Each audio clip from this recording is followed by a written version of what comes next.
पंजाब के पठानकोट में रहने वाले एक परिवार की ये ऐसी सच्ची घटना है जिसे सुनकर आज भी लोग हैरान रह जाते हैं। उस परिवार के मुखिया माँ दुर्गा के बहुत बड़े भक्त थे।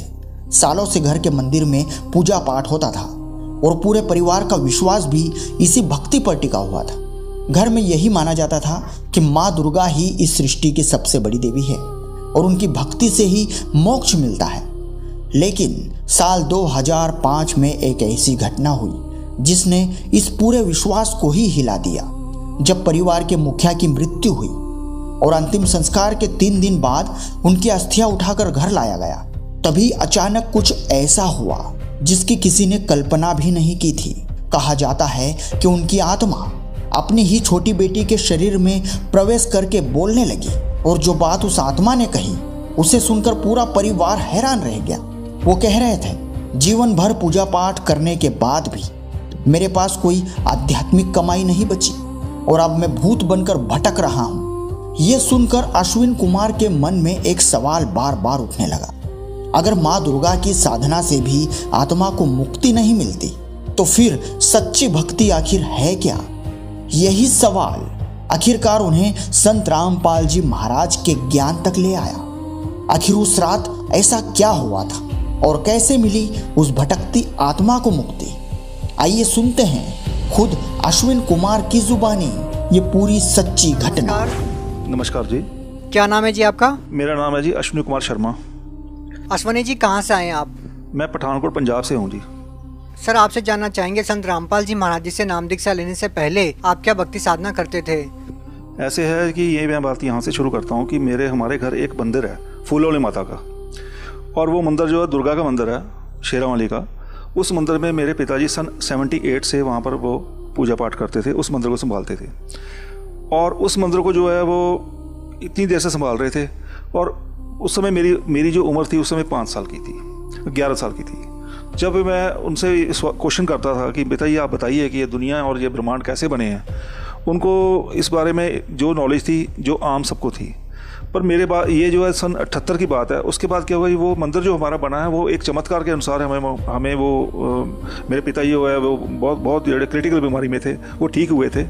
तो उस समय हमारा यही था कि भी जो शेरा वाली है, जो माता रानी है, इससे बढ़कर कोई भी दुनिया में इनसे बढ़कर नहीं है। चाहे ब्रह्मा विष्णु महेश है, चाहे कोई देवी देवता है, सारे इनके अंडर ही हैं। और जो दुनिया बनाने वाली जो है ये दुर्गा ही है और इसके सिवाय कोई नहीं है। पर जब 2005 में मेरे पिताजी की डेथ हो गई और उसके डेथ के चौथे दिन जब हम अस्थि लेने जाते हैं, उठाने जाते हैं, उस समय क्या हुआ कि अस्थि उठाने के जब हम हरिद्वार जाते हैं, जैसे सब जाते हैं, आम संसार भी सब जाता है, तो उस समय क्या हुआ कि अस्थि कलश जब हमने अस्थियाँ लेने गए, उसके बाद जब आए हैं तो आते हुए मेरे पिताजी का जो है, मेरी सिस्टर है, मेरी बहन है छोटी, मेरे से 9 साल छोटी है, उसमें वो प्रवेश कर गए। प्रवेश करने के बाद वही बातें करते थे जिनको मेरी सिस्टर ने कभी आज तक देखा नहीं, कभी उनके साथ मिली नहीं, उनको भी वो नाम लेके बुलाती थी जैसे मेरे पिताजी बुलाते थे। हमें कंफर्म हो गया कि ये पिताजी हैं हमारे। उन पिताजी बीच में उनके जब आए हैं तो उन्होंने आके वो बातें की हैं जो मेरे एक शौक थी, मेरे लिए एक बड़ी शौक वाली बात थी। एक तो उन्होंने कहा, बेटा हमारे पल्ले कुछ नहीं रहा, हमारे पास कुछ नहीं है, आध्यात्मिक कमाई कोई नहीं है हमारे पास। दूसरी बात उन्होंने कही, बेटा हमें ये नहीं समझ लग रही है कि हम कहाँ जाएँ। 13 दिन रहे उस मेरी बहन सिस्टर में, 13 दिन के लिए। तीसरी ये कहते हैं कि हमें एक टाइम लेके आए हैं, टाइम फ्रेम लेके आए, इस टाइम फ्रेम में हमने अपने काम जो रुके हुए करने हैं, उसके बाद हमने चले जाना है। अब ये तीनों चीज़ें मेरे लिए शौक थी कि भी इतनी भक्ति करने के बाद सारी उम्र इन्होंने दे दी, सन 78 से लेकर 2005 तक सारी अपनी एक ज़िंदगी सारी एक दे दिया। हमने भी सारी उम्र इनको दुर्गा को समझा, माता रानी को सबसे बड़ा समझा। और माता रानी ने हमारे साथ किया क्या, झटके से एक झटके से उनकी मृत्यु होगी। मृत्यु होने के 5वें दिन वो मेरी सिस्टर में प्रवेश होकर बोल रहे हैं कि हमारे कुछ भी नहीं, हमारे पल्ले सब अंधेरा अंधेरा नज़र आ रहा है, आगे कहाँ जाऊँ मुझे नहीं पता। अब ये क्वेश्चन मेरे लिए एक बहुत बड़ी बात थी, क्योंकि आम जो खोज करने वाला बंदा होगा कोई या खोजी होगा, उसके लिए तो बहुत बड़ी बात है। उसके बाद क्या हुआ कि जब पिताजी ने 13 दिन उसमें रहे और उन्होंने एक तो बात की, हमारी भक्ति वहीं ख़त्म हो गई, हमारे पास कुछ नहीं है। कोई तो हमारे पास हमारे पैर को हाथ लगा के भक्ति माई ले जाता है, कोई क्या करता है कि किसी को हम आशीर्वाद दे देते हैं। तो मेरे पास अभी पल्ले कुछ नहीं रहा हमारे पल्ले। मैंने उनसे फिर क्वेश्चन किया कि मुझे ऐसा आप बताओ कि आप उधर की बताओ जहाँ से आप आए हो अभी, डेथ के बाद जहाँ पर आप होके आए हो, जो क्या क्या देखा आपने, मुझे वो चीज़ें बताओ, ऊपर की चीज़ें बताओ, स्वर्ग की, नर्क की, जो भी है, जैसे भी है बताओ। उन्होंने आंखें बंद करके कुछ नहीं बताया। तो मैंने कहा कि मुझे तो वो ज्ञान चाहिए जिसमें क्या है कि सब कुछ पता हो मुझे, कि देवी देवते क्या हैं, कुरान शरीफ अलग से, ये मुस्लिम धर्म क्या है, ये धर्म भी सारे पता होना चाहिए और देवी देवते सारे पता होना चाहिए। मुझे उस भगवान का भी पता होना चाहिए कि जो भगवान जिसने सबको बनाया है, और वो शक्ति भी पता होनी चाहिए जिस शक्ति से चलता है। क्या वो माता रानी ही है, क्या वो दुर्गा ही है, कि कोई और है? पर इस चीज़ का जो है वो अब नहीं पता लगा, क्योंकि उनको इस चीज़ का नहीं, वो बता नहीं पाए। उन्होंने क्या किया, मुझे अपना नाम उपदेश दे दिया कि ये नाम उपदेश ले लो, ये नाम उपदेश लेके आप भक्ति करो, और इस भक्ति के कारण फिर आपको पता लग जाएगा, सारा कुछ पता लग जाएगा। पर मुझे उससे कोई लाभ नहीं हुआ। मैंने क्या किया, मेरे पास कोई सोर्स नहीं था। मैंने ये मन में ठान ली कि अगर तो या तो मेरे पिताजी से बराबर कोई होगा, वो इस क्वेश्चंस का आंसर सबका देगा, इस प्रश्नों का सारा आंसर देगा, और दूसरी बात कि या तो उनसे बड़ा होगा, वो देगा। इसी खोज के कारण मैंने जितने भी सत्संग टीवी पे आते हैं, चाहे वो सुधांशु जी महाराज के आते हैं, चाहे आसाराम जी के आते हैं, चाहे वो मुरारी बापू जी के आते हैं, चाहे वो किसी भी धर्मगुरु के आते हैं, मैं देखना शुरू कर दिया। और मैंने क्वेश्चन सेट कर लिए कि ये क्वेश्चनों का आंसर जो दे देगा वो या तो मेरे पिताजी से बड़ा होगा या वो मेरे पिताजी के बराबर होगा। तो ये क्वेश्चन का आंसर किसी ने नहीं मुझे दिया। सर, हम आपसे ये जानना चाहते हैं कि आप इतनी सारी भक्ति साधनाएं करते थे, आप बता रहे हैं कि आपके पिताजी कठिन साधना करते थे, आपके पिताजी चमत्कार करते थे, आपके पिताजी के बराबर आप किसे मानते नहीं थे। आपका मानना था कि अगर आपके पिताजी के बराबर कोई मिले और उनसे आगे की कोई बात बताने वाला मिले तो आप उसको मानो। तो ये जो आपकी आध्यात्मिक खोज थी वो कैसे पूरी हुई? ऐसे है कि मेरे यहाँ छोटा सा बिजनेस करता हूँ, मेरी छोटी सी दुकान है। उस दुकान के सामने एक लड़का रहता है, वो मोबाइल का काम करता है। उससे मैं सत्संग लिया, हर सत्संग लेता था। कभी मैं राधा स्वामी का, कभी मैं निरंकारी धर्म का, ऐसे सत्संग एक बार उन्होंने मुझे दे दिया संत रामपाल जी महाराज का। अब वो ऑडियो थे सारे सत्संग, वो ऑडियो सत्संग जब मैंने सुना तो उसमें मुझे सबसे, क्योंकि मैं मानता था दुर्गा को, मैं मानता था शेरावाली को। अब क्या है कि मुझे सबसे ज़्यादा शौक लगा जब उन्होंने ऐसे क्वेश्चन का, ऐसी चीज़ें बतानी शुरू कर दी कि दुर्गा जो है माता रानी का, दुर्गा का पति है, और शेरावाली जो है ये ब्रह्मा विष्णु इनके बच्चे हैं। अब ये दोनों चीज़ें जो थी मेरे गले नहीं उतर रही थी, क्योंकि मेरे पिछला ज्ञान जो मेरे गले में फंसा हुआ था या मेरे चढ़ा हुआ था वो रंग नहीं देना था। और इतने चमत्कार देखे थे, ये मानने के मेरा मन मानने को नहीं हुआ। फिर मैंने इस बात के ऊपर पूरी खोज करनी शुरू की। मैं इनका सारा ज्ञान देखूंगा और इनसे जाकर बात करूंगा कि आप देवी देवताओं की इनकी क्यों बुराई करते हैं, ऐसे क्यों उनको बोलते हैं कि ये ब्रह्मा विष्णु महेश है, इनका जन्म मृत्यु होती है, दुर्गा जो है इनकी माता है, काल इनका पति है, ऐसी बातें ये करते हैं, ये क्यों करते हैं। इनसे सिर्फ मैंने एक क्वेश्चनिंग करने के लिए तैयारी करने लगा कि मैं इनके सत्संग देखने के बाद वो सारी चीज़ें इकट्ठी करूँगा और इनके पास जाके इनसे बात करूँगा। हुआ क्या, इसी दौरान जब 2005 में पिता चल गए, 2011 मेरी माता ही चले गए, और उसके बाद जब 2013 में वही सत्संग मिला ना, 7 महीने लगातार 14 घंटे पढ़ाई करके संत रामपाल जी महाराज के जो सत्संग थे उनको मैंने सुनता था और लिखता था। लिखने के बाद वो जो पेज बताते थे कि ये गीता का यहाँ से ये श्लोक नंबर ये है, जो वेद में लिखा है, वेद में ऋग्वेद में यहाँ पर ये लिखा है, कुरान शरीफ में ये लिखा है, या बाइबल में यहाँ लिखा है, तो वो सारे छानबीन शुरू कर दी मैंने और बुक्स मंगानी शुरू कर दी। जहाँ से मुझे सोर्स मिला मैंने सारा चेक किया इनका। तो क्या हुआ, 7 महीने 14 घंटे पढ़ाई करने का ये नतीजा हुआ मेरा। मुझे आज परमात्मा ने ये बता दिया कि तेरे पिताजी डेथ के बाद कहाँ बैठे हैं, और ये भी बता दिया कि तेरी माँ भी कहाँ बैठी है, अभी उसकी गति नहीं हुई, वो यहीं पर घूम रहे हैं। क्या कारण मानते हैं उनकी गति नहीं हुई, उनका मोक्ष नहीं हुआ? देखिए, सबसे बड़ी बात तो ये है कि आम समाज ये बात चमत्कार को नहीं समझेगा। मेरे लिए तो बहुत बड़ा चमत्कार था कि मुझे ये पता लग गया कि मेरे पिताजी कहाँ बैठे हैं या मेरी मम्मी कहाँ बैठी है। पर अगर कोई आदमी, अगर कोई भी व्यक्ति अगर इसके अध्यात्म ज्ञान को ध्यान से सुनेगा और समझेगा और समझने की कोशिश करेगा तो उसको पता लग जाएगा कि वो कहाँ बैठा है, किसकी पूजा कर रहा है, किसकी करनी चाहिए, किसकी नहीं करनी चाहिए। हमें दुर्गा की पूजा भी करनी है, हमें किसी शिव जी की पूजा करनी है, उसके एक मंत्र है, उसको बुलाने का एक तरीका है, और वो अपने आप लाभ देंगे। पर ये है कि जो पूर्ण परमात्मा है, या पूर्ण परमात्मा जैसे संत रामपाल जी धरती पर एक अवतार लेके आए हुए हैं, उनकी भक्ति जो है वही, उसी साधना से सब कुछ मिलेगा। उसी से पता लगेगा हमें कि हम कहाँ बैठे हैं, किसकी पूजा करनी चाहिए, किसकी नहीं करनी चाहिए। सर, संत रामपाल जी महाराज जी से नाम दीक्षा लेने के बाद आपको क्या लाभ मिले? सबसे पहले ये है कि मैंने 2014 में नामदान लिया इनसे। 2015 में 7 महीने लगातार 14 घंटे पढ़ाई करने के बाद जब मैंने नामदान लिया, तो उस समय मेरे ऊपर जो मेरी कोई ऐसे कमेटियाँ डाली होती थी पैसे रुपए की, वो सारी कमेटियाँ मेरी मर गई। कहने का मतलब कि मैं 10 लाख के रुपए के नीचे आ गया। जो मेरे पास पूंजी सारे उम्र की इकट्ठी हुई थी, वो भी मैंने उसको एक पकड़ा दी ब्याज लेने के कारण। मुझे पता नहीं था कि ब्याज लेना बुरी बात है या ये जो है ऐसा नहीं करना चाहिए, वो सारी ले दी। वो मेरे सारे पैसे ख़त्म हो गए। अब जो लोग जिनके पैसे मैंने लगवाए थे उस कमेटियों में उस ब्याज के तौर पे, वो मुझे जानते थे, मेरे थ्रू लगे थे, तो ये है कि वो मैंने देने थे उनके। अब कहाँ से देता, काम मेरा है नहीं था, कारोबार मेरा है नहीं था। मैंने फिर बंदी छोड़ परमात्मा संत रामपाल जी के ऊपर कहा, मैंने मन में कहा कि हे परमात्मा बंदी छोड़, अब मेरी कोई और बाजू पकड़ने वाला नहीं है, कोई भी देवी देवता ये वो कोई नहीं है, आप मेरे लिए भगवान समान हो, अब परमात्मा ही हो, आप प्लीज़ मुझे इस समस्या से उबारो। उन्होंने मुझे आर्थिक लाभ इतना बड़ा दिया कि जहाँ पर मेरी 2,000 रुपया 3,000 रुपया एक दिन की सेल होती थी, वहाँ पर मेरी सेल एक दिन में उन्होंने 43,000 46,000 सेल करनी शुरू कर दी। वो सेल एक महीने में मुझे सारे मेरे एक महीने में कितने मेरे कर्जे उतरने शुरू हो गए, लोगों के पैसे देने शुरू कर दिए। आज मुझे उनके नामधन लिए तो हो गया, मुझे उनके कर्जे देने के बावजूद भी आज मैंने प्लॉट भी ले लिया, आज मैंने अपना और चीज़ें 5-10 लाख रुपए जोड़ भी लिया। तो 3-4 साल में लोग कहते हैं मंदी है, लोग कहते हैं कि जो पूरा विश्व है मंदी की ग्रस्त में है। तो मुझे परमात्मा ने ऐसे चमत्कार दिए हैं कि मुझे अगर 100 रुपये मैं जेब में होता, 100 रुपये खर्चता हूँ, तो बाद में 100 रुपये फिर बचता है। अब ये कैसे बचता है, ये संत रामपाल जी महाराज जानते हैं। संत रामपाल जी महाराज जो है उनकी दया से सब कुछ हो रहा है। उन्होंने बताया। सर ये तो रही आर्थिक लाभ की बात। आपसे जानना चाहेंगे कि जैसे कि कई लोगों को भूत प्रेत की समस्याएं होती है, कोई नशे से ग्रस्त होता है, बहुत सारी समस्याओं से लोग घिरे होते हैं, क्या इस प्रकार के कोई लाभ भी आपको मिले हैं?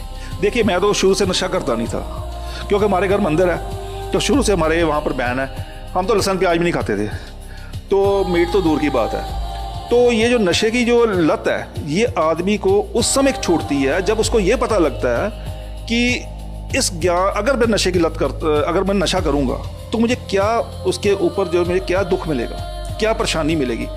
सर एक सुप्रसिद्ध मंदिर के पुजारी आपके पिताजी रहे हैं और उनके द्वारा लाखों लोगों के साथ चमत्कार हुए हैं और लाखों लोगों को लाभ भी मिला है, जैसा कि आपने बताया। बावजूद इसके एक संत से जुड़ना जो जेल में है, ये अपने आप में एक हैरान करने वाला नहीं है? देखिए, संत जेल में है कि नहीं है, जैसे आपने अभी प्रश्न किया, संत जेल में है कि नहीं है, इसका पता तो उसको है जिसने उनको परखा है। मैंने उनको अच्छी तरह परखा है। जैसे कहते हैं कि किसी चीज़ को बर्तन भी लेने जाओ और उसको टनका के देखना चाहिए, ठीक है ठीक है, ऐसे उनको मैंने परखा है। 7 महीने कम नहीं होते सर जी किसी संत को परखना। संत रामपाल जी महाराज को उनके ज्ञान के अनुसार इतना परखा मैंने कि कोई मेरे से ऐसी गलती ना हो जाए कि कहीं मैं यहाँ से उठ के वहाँ बैठ जाऊँ, वहाँ पर भी कुछ ना हो। तो इसलिए मुझे ये पता है कि सब कुछ यहाँ पर जो उनके पास ज्ञान है, जो उनके पास नाम है, वो किसी संत के पास, किसी के पास आज तक दुनिया में नहीं है। सर आपने नाम और ज्ञान की बात की, लेकिन उसके बावजूद आपने बताया कि मेरे को ये चमत्कार हुआ और लोग भी चमत्कार ही चाहते हैं। और आपने बताया कि आपके पिताजी चमत्कार करते थे और जिस मंदिर के पुजारी आपके पिताजी रहे हैं और उस मंदिर के द्वारा भी चमत्कार हुए हैं, तो लोग तो चमत्कार को ही मानते हैं ना। तो फिर संत रामपाल जी महाराज जी से नाम दीक्षा क्यों लेंगे? देखिए, ऐसे दोनों चमत्कार में फ़र्क है। एक चमत्कार मेरे पिताजी जो करते थे, या बाकी जो झाड़ फूक करते हैं, कोई भभूति देता है, कोई कुछ काम करता है, ये करता है, वो चमत्कार में और इनके चमत्कार में फ़र्क है। फ़र्क ये है कि वो किसी संत ने किसी को, अभी हम क्या है, हम पेशी भी जाते हैं, अपने पिता समान जो संत रामपाल जी महाराज हैं उनकी पेशी भी जाते हैं, और उनकी पेशी में जाने के बाद जो अधरंग वाला पेशेंट है वो ठीक हो रहा है, जो टीबी का पेशेंट है वो ठीक हो रहा है। 1 तारीख में पेशी पे जाने के बाद सब ठीक हो रहे हैं। लाभ तो जैसे कि आपने बताया था कि जो मंदिर बनाया था आपके घर में, वहाँ पर लोग जाते थे, उनको भी लाभ मिल जाते थे? हाँ जी, वहाँ पर मिलते थे, पर टेम्पररी फेस के ऊपर है ना। वो टेम्पररी फेस क्या है कि कोई आया, उसको फर्क पड़ गया, हाथ लगाया, उन्होंने कुछ दिया, ठीक हो गया थोड़ा सा। अब घर जाने के बाद 2 महीने बाद फिर वही हाल हो गया। पर यहाँ पर तो किसी का होता ही नहीं है, एक बार ठीक हो गया तो बस वो ठीक ही ठीक है, उसके बाद कोई परेशानी नहीं होती उसको। ये फ़र्क है इनमें, ये फ़र्क है कि ये टेम्पररी फेस के ऊपर, ये परमानेंट तरीके के ऊपर ठीक करते हैं। तो बाकी जो संत या बाकी हैं उनके पास टेम्पररी फेस के ऊपर होता है। सर हमने पहले भी ऐसे बहुत से लोगों का इंटरव्यू लिया है जो पहले से सिद्धियाँ जानते थे, बहुत सारे चमत्कार वो कर देते थे, लेकिन वो आज संत रामपाल जी महाराज जी की शरण में है। उनका कहना ये है, औरों को तो वो लाभ दे देते थे, लेकिन वो अपने परिवार वालों को लाभ नहीं दे पाते थे और वो खुद ज़्यादा बीमार हो जाते थे। इसका क्या कारण मानते हैं आप? ऐसे है कि परमात्मा बंदी छोड़ संत रामपाल जी महाराज का ज्ञान कहता है कि अगर आप किसी को लाभ पहुंचाते हो तो उसकी जो अपनी भक्ति कमाई है वो हमें काट के उसको देनी पड़ती है। तो क्या यहाँ पे ये सवाल बनता है कि संत रामपाल जी महाराज ने अपने शिष्यों को लाभ देकर खुद जेल में गए हैं और खुद कहीं ना कहीं कष्ट उठा रहे हैं? अगर आपने जेल की बात की है तो जेल में जाने का परमात्मा जो है हम नहीं मानते कि वो जेल में है, वो एक लीला कर रहे हैं, क्योंकि उनको ये नहीं समझते लोग कि जो संत हैं और एक आम आदमी है, एक पुरुष में और एक संत में और परमात्मा में क्या फ़र्क है। जब लोगों को ये पता लगता है कि परमात्मा में क्या फ़र्क है तो वो समझ जाएंगे कि भी संत रामपाल जी जेल में नहीं है, क्योंकि हम कभी भी चाहते हैं तो हमें वो मिलते हैं। संत रामपाल जी महाराज जी के अनुयायी कहते हैं कि जब संत रामपाल जी महाराज जी चाहेंगे तब वो जेल से बाहर आ जाएंगे। इतनी आस्था के साथ, इतने विश्वास के साथ वो ये बात कैसे कह सकते हैं? देखिए, एक संत रामपाल जी महाराज जो है, हमें पता है, हम जो है जितने भी धर्मगुरु हैं जो भी है, किताबें तो रखी होती हैं उन्होंने, श्रीमद् देवी भागवत कभी कोई किताबें सारी वही मानते हैं, पर उनके बीच में जो लिखा गूढ़ रहस्य है वो नहीं मानते। परमात्मा कुछ भी कर सकता है, परमात्मा संत के रूप में आता है या परमात्मा जिंदा महात्मा के रूप में आता है। जिंदा महात्मा की एक अपना अवतरण लेके ऊपर से सीधे आते हैं, परमात्मा किसी जिंदा महात्मा या साधु के रूप धारण करके आते हैं। संत रामपाल जी महाराज किस धर्म को श्रेष्ठ मानते हैं? संत रामपाल जी का नारा है, जो हमने उनका नारा लेके हम चल रहे हैं, हम उनका जो उद्देश्य है, जीव हमारी जाति है, मानव धर्म हमारा, हिंदू सिख मुस्लिम ईसाई धर्म नहीं को न्यारा। तो ये जो उन्होंने एक अपना स्लोगन दिया हुआ है वो हमें उनके अनुयायियों, हम उनके अनुयायी हैं, हम भी ये समझते हैं कि जीव हमारी जाति है, मानव धर्म हमारा है और इसके सिवाय कोई जाति नहीं है। परमात्मा ने हमें एक जैसा बनाया, इसके फर्क कोई नहीं है। आप भगत समाज को क्या संदेश देना चाहेंगे? भगत समाज को ये संदेश देना चाहूँगा कि अगर किसी को आर्थिक परेशानी है, जैसे मुझे थी, अगर वो ठीक करनी चाहता है तो वो किसी और की शरण में जाने की ज़रूरत ही नहीं है। क्या आपके अनुसार वही लोग जो आर्थिक लाभ चाहते हैं वही संत रामपाल जी महाराज जी की शरण में आए? देखिए, आर्थिक, सामाजिक, शारीरिक किसी भी तरीके की कोई परेशानी किसी को है तो मोक्ष कैसे होगा सर? मोक्ष जो है वो एक अलग बात है। आम समाज जो है, क्या संत रामपाल जी महाराज जी की भक्ति करने से मोक्ष भी मिलेगा? जी, ये 100% बात है जी। मोक्ष जो है, मोक्ष कहते हैं छुटकारा। छुटकारा किससे? छुटकारा, मृत्यु तो हर किसी की होनी है, मृत्यु के बाद कहते हैं सब लोग कहते हैं छुटकारा हो गया, पर एक्चुअल में जब ज्ञान समझ लगेगा तो पता लगेगा कि उसके बाद छुटकारा नहीं होता। उसके बाद आगे 84 लाख योनियाँ शुरू हो जाती हैं। 84 लाख योनियाँ 43,20,000 साल में कंप्लीट होती हैं, जिसमें एक मनुष्य की योनि जो है 60-70 साल की जो बड़ी दुखदाई है, तो बाकी जीवों के क्या हाल है। तो उस मोक्ष से छुटकारा डालने के लिए संत रामपाल जी महाराज जो हैं अपना एक सेट ऑफ मंत्र है उनके, वो देते हैं। जैसे हमने प्रथम मंत्र में मिलता है, फिर सतनाम मंत्र मिलता है, फिर सारना मिलता है, ये 3 अलग अलग मंत्र मिलते हैं। उस मंत्र से छुटकारा होगा, क्योंकि जो हमारे वेद है ये वो भी यही बता रहे हैं कि संत रामपाल जी जो कह रहे हैं और जो वेद हमारे कह रहे हैं वो सब मेल खा रहे हैं पर कि इन्हीं मंत्रों से छुटकारा होगा और कोई तरीका नहीं है। अब हम किसी को हम जय माता बोल देंगे, वो एक सिर्फ वो नाम नहीं किसी का, वो छुटकारे का मंत्र नहीं है। किसी देवी देव की भक्ति करनी है, शिव की भक्ति करनी है हमने, या किसी भक्ति, उसका नाम है, उसको बुलाने का नाम है, उससे भक्ति होगी। वो भक्ति भी इकट्ठी होगी, संचित होगी। जब भक्ति संचित होगी तो पाप कर्म कम होंगे। जब पाप कर्म होंगे, हमारा बैड अकाउंट खत्म होगा, तभी तो हम मोक्ष पाएंगे। बैड अकाउंट खत्म ही नहीं होगा तो कैसे मोक्ष पाया जाएगा। तो लास्ट में आप भगत समाज को क्या कहना चाहेंगे? मैं समाज से हाथ जोड़ के बेनती करता हूँ कि इनसे नामदान किसी ने लेना है तो लो, नहीं लेना तो मत लो, पर एक बार इनका जो ज्ञान है वो सुनो, वो देखो। YouTube के ऊपर आप देखिए, सर्च करिए, संत रामपाल जी महाराज के ज्ञान को सर्च करिए, देखिए उसमें क्या क्या कह रहे हैं। वो देखने का कोई बुराई नहीं है, सुनने में कोई बुराई नहीं है। देखने और सुनने के बाद क्या कि आप खुद ही फैसला करेंगे कि हम कहाँ बैठे हैं, और इसके बाद आप ये क्लियर कर हो जाएगा। आप उसके बाद रह नहीं पाओगे कि संत रामपाल जी का नाम मैंने नहीं लेना। उसके बाद फिर नामदान लेके आप अपना उद्धार करोगे, और आने वाले की जो 84 लाख योनियाँ हैं जिसमें जाने के बाद आदमी जानने का जीव बहुत दुखदाई होता है, उससे छुटकारा मिल जाएगा। बहुत बहुत धन्यवाद। बारे में आपकी क्या कुछ राय है हमें कमेंट में बताना ना भूलें। वीडियो को ज्यादा से ज्यादा शेयर करें। धन्यवाद।